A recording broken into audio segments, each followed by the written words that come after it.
Why most financial fees exist even when technology is cheap. There is a question that becomes harder to ignore the more you understand how financial technology actually works. Why does a wire transfer cost $25 when it is a database entry? Why does it cost $25 to wire money domestically when the underlying transaction is a database entry? Why does an actively managed mutual fund charge 1% of your assets every year when index funds doing a comparable job charge nearly nothing? Why do mortgage origination fees exist when the underwriting process is increasingly automated? Why does a full-service brokerage charge 10 times what a discount brokerage charges for executing essentially the same trade? The instinctive answer is that fees exist because services cost money to provide, and that is partly true, but it explains far less than most people assume. The deeper answer is more interesting, more structural, and more important to understand if you want to make good decisions about where your money goes and who it goes to. This video is about the deeper answer. This video is about that deeper answer. We are going to examine where financial fees actually come from, how they persist long after the cost justification has evaporated, what structural forces allow institutions to keep charging them, and what it actually takes for fees to fall. The cost of service versus the price of service. The first concept to establish clearly is the difference between the cost of providing a service and the price charged for it. In competitive markets with low barriers to entry, these two numbers tend to converge over time. Profit attracts competition. Competition drives prices toward cost. This is the basic mechanism of market efficiency. In financial services, prices and costs can diverge by a factor of 10 or more. Financial services are different. They exist in markets that are competitive in some dimensions and deeply uncompetitive in others. And in the dimensions where competition is weak, prices and costs can diverge substantially, sometimes by a factor of 10, sometimes more, and stay that way for years or even decades. The cost of executing a stock trade in 2025 is, for a large brokerage with scale, a fraction of a penny. The execution itself is automated. The systems are built, the infrastructure is amortized, marginal cost is nearly zero, and yet full-service brokerages charged commissions of $50 to $100 per trade well into the 2000s, long after the cost of execution had fallen to near nothing. Commissions of $50 to $100 per trade, long after marginal cost reached zero. This is not fraud. It is not even unusual in the context of how markets work. But it illustrates something important. In financial services, fees are not primarily set by cost. They are set by what customers will pay, constrained by competition, regulated by law, and shaped by information asymmetries that are central to how this industry operates. Fees are set by what customers will pay, not by what services cost to provide. Understanding fees means understanding each of those forces. Cost is only the starting point, and often the least important one. Information asymmetry as the root of fee persistence. The most fundamental reason that financial fees persist, even when the underlying technology is cheap, is information asymmetry. Information asymmetry. One party knows far more than the other. And information asymmetry exists when one party to a transaction knows significantly more than the other about the value of what is being exchanged. In financial services, this asymmetry is pervasive and structural. The institution selling the product understands it far better than the customer buying it. The advisor recommending the fund understands the fee structure and the economics of that recommendation far better than the client receiving it. When a consumer buys a television, they can compare specifications, read reviews, and assess value with reasonable accuracy before making a decision. When a consumer buys a financial product, a variable annuity, a structured note, a unit investment trust, the complexity of the product itself makes genuine comparison deeply difficult. Variable annuities, structured notes, unit investment trusts, complexity by design. The consumer typically cannot independently assess whether the fee is appropriate for the value received, because assessing the value received requires expertise they do not have. This is the environment in which fees are set, and it creates a predictable outcome. Fees tend to be as high as the market will bear, not as low as the cost of provision would suggest. The provider knows more, the customer knows less. The customer cannot easily evaluate alternatives, and fees settle at a level that reflects that power imbalance. Fees reflect the power imbalance, not the underlying economics of delivery. There is a second dimension of information asymmetry that is equally important: the opacity of the fee structure itself. Many financial fees are not line items on a statement. They are embedded in the spread between what you pay and what the provider pays. They are embedded in the expense ratio of a fund, deducted before you ever see the return. They are embedded in the margin on a currency conversion. They are embedded in the surrender charge buried in a product disclosure document that runs to 80 pages. Fees embedded in spreads, in expense ratios, in currency margins, in surrender charges. When fees are invisible, they are not evaluated. And when they are not evaluated, they are not competed away. The complexity and opacity of financial fee structures is, in many cases, a deliberate design feature, one that serves the interests of the institution collecting the fees, not the client paying them. Opacity is not an accident, it is a design feature. Switching costs and the inertia premium. Even when a customer is aware that they are paying excessive fees, they often continue paying them. The reason is switching costs, and in financial services, these costs are higher than they appear. Switching costs, the friction that keeps customers paying? Consider a retail investor who has held a portfolio of high-fee, actively managed funds inside a 401k plan for 15 years. They understand intellectually that they could achieve comparable performance at a fraction of the cost by moving to index funds. But switching involves liquidating positions, potentially triggering tax events in taxable accounts, navigating paperwork, evaluating new options, and overcoming the inertia of a system that was set up years ago and has been running on autopilot. Liquidating positions, tax events, paperwork, system inertia. The friction is real. This friction is what economists call the switching cost, and it functions as an invisible subsidy to existing fee structures. As long as the cost of switching exceeds the perceived benefit of switching, the customer stays. And because the impact of fees on long-term wealth accumulation is not viscerally felt in the way that a monthly subscription charge is, inertia tends to win. A fee impact on long-term wealth is not viscerally felt. Inertia wins. Financial institutions understand this. Products are deliberately designed to increase switching costs. Surrender charges on annuity products penalize early withdrawal, sometimes for periods of 7 to 10 years. Proprietary fund platforms make it easier to invest in the institution's own high-fee products than in lower-cost alternatives on other platforms.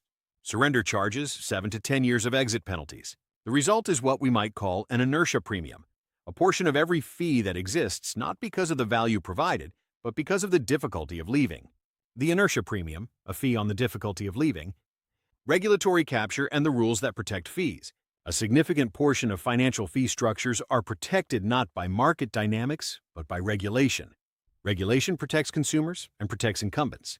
Financial regulation is, in many respects, necessary and beneficial. Disclosures protect investors. Capital requirements protect the financial system. Licensing requirements protect consumers from unqualified advisors. But regulation also creates barriers to entry, and barriers to entry protect incumbents from competition that might otherwise drive fees down. The process by which regulated industries come to influence the regulations that govern them is called regulatory capture, and financial services is one of the clearest examples of this phenomenon in practice. Regulatory capture. When the regulated shape the regulations, regulatory requirements for operating a bank, a broker-dealer, a registered investment advisor, or an insurance company are substantial. They involve capital minimums, compliance infrastructure, licensing examinations, ongoing reporting, and legal costs that can reach into the tens of millions of dollars for large institutions. These costs represent barriers to entry. They prevent new competitors from entering the market cheaply, and they are frequently advocated for by the incumbents they protect, under the legitimate banner of consumer protection, while simultaneously serving the function of limiting competition. Barriers to entry advocated for by the incumbents they protect. The result is a market structure where a relatively small number of large established institutions operate behind regulatory walls that make it genuinely difficult for lower-cost alternatives to compete. And within those walls, fee structures that would be competed away in a more open market persist indefinitely. When fees do fall and why. If information asymmetry, switching costs, and regulatory barriers explain why fees persist, what explains when they actually fall? October 2019, Charles Schwab eliminates equity trading commissions. The clearest modern example is brokerage commissions on equity trades. In October 2019, Charles Schwab announced it was eliminating commissions on equity, ETF, and options trades. Within days, every major retail brokerage had matched the move. An industry that had charged $10 to $50 per trade for decades went to zero, effectively overnight. What caused this? The primary cause was the arrival of a credible low-cost competitor with a business model that did not depend on commissions, specifically Robinhood, which had offered commission-free trading since its founding in 2013. Robinhood demonstrated that commission-free brokerage was operationally viable, attracted millions of customers, and created a competitive pressure that incumbents could not ignore indefinitely. Robinhood, commission-free since 2013. Incumbents held out until they could not. But here is what is revealing about this example. When commissions went to zero, the revenue did not. It shifted. Brokerages moved more aggressively to monetize order flow. They emphasized higher margin products, advisory services, margin lending, cash management. The customer-facing fee went to zero. The extraction of value from customers did not. Customer-facing fee, zero. Value extracted from customers did not follow. This pattern repeats across financial services. Fee compression in one visible area is frequently accompanied by fee expansion in less visible areas. The label changed. The margin did not necessarily follow. When a fee goes to zero, ask where the revenue went instead. When a financial institution announces that a fee is going to zero, the first question to ask is, where is the revenue going to come from instead? The advisor fee question.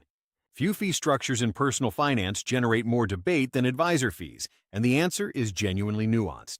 Standard RIA fee, 1% of assets under management per year. The standard fee for a registered investment advisor managing a client's portfolio is 1% of assets under management per year.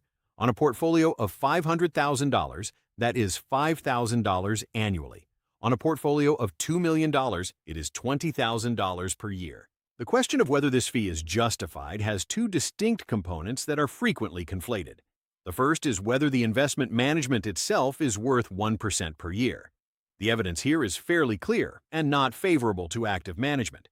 In aggregate, after fees, most actively managed portfolios underperform their benchmarks over long time periods. This is well documented across academic research spanning decades. In aggregate, after fees, most active management underperforms its benchmark. But the second component is different.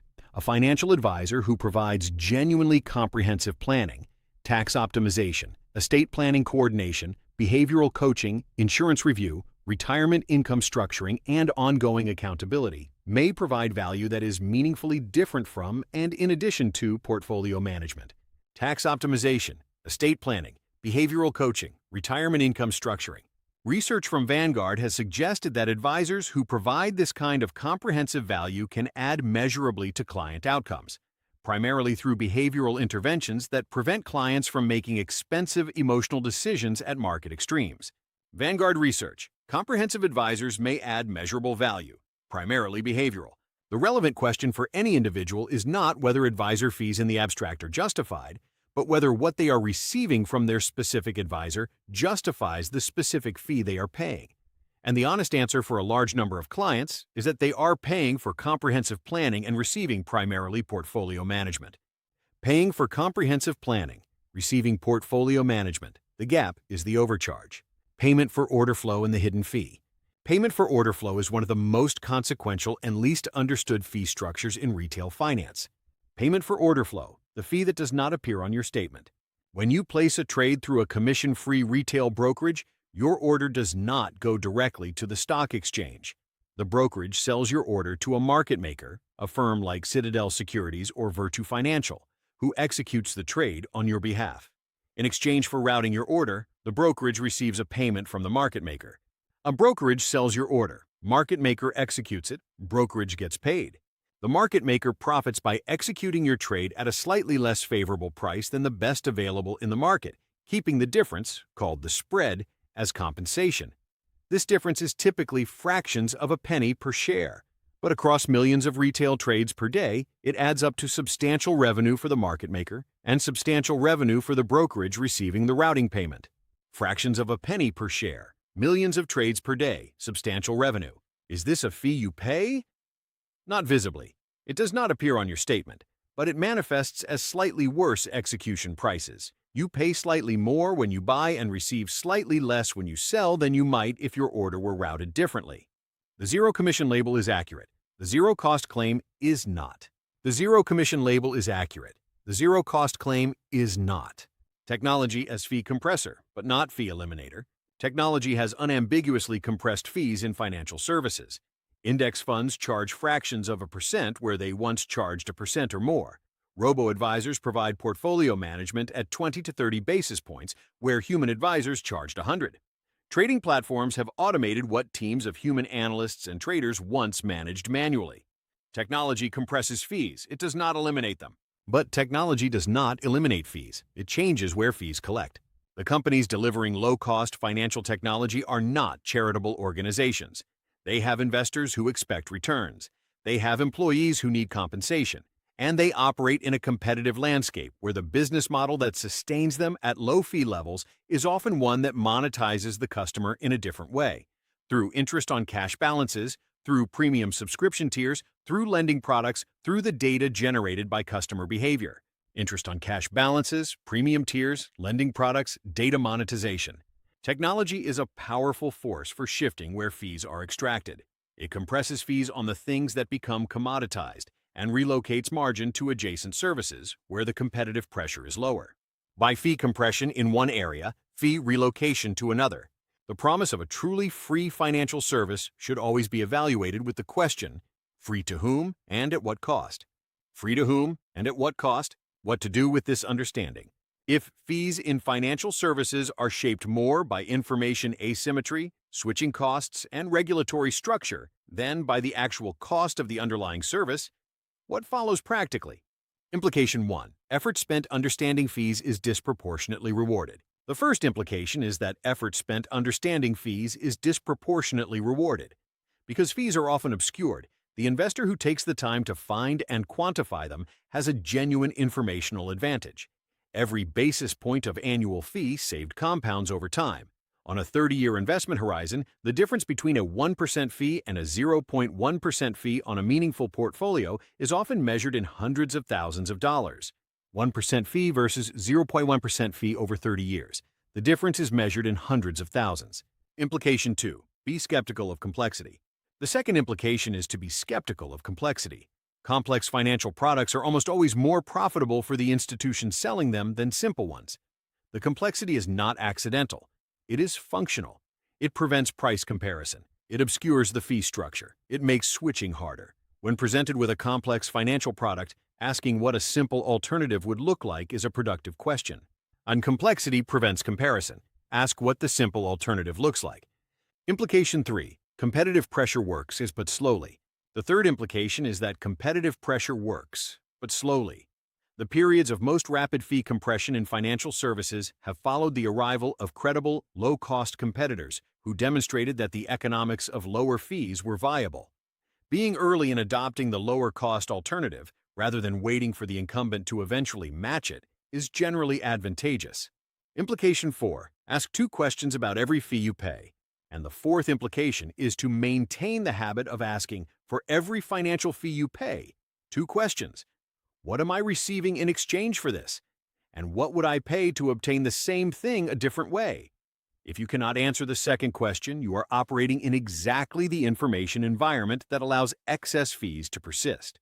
What am I receiving? What would the same thing cost a different way? Financial fees are the predictable output of market structure, not irrational accidents. Financial fees are not irrational accidents of history. They are the predictable output of market structures where information is asymmetric, switching is costly, competition is constrained by regulation, and complexity serves as a barrier to price comparison. Technology has changed the cost of delivering financial services dramatically. It has not, by itself, changed the fee structures proportionally, because fees were never primarily about cost. They were about what the market would bear. Technology changed delivery costs. It did not change what the market would bear. What changes that is information. The investor who understands where fees come from, how they are embedded, and how to identify and compare them is genuinely better positioned than one who does not. Not because the system becomes more fair for that investor, but because they stop paying for information advantages they have given away. Stop paying for information advantages you have given away. And in a system built substantially on the exploitation of those advantages, closing that gap is the most durable financial edge available to anyone.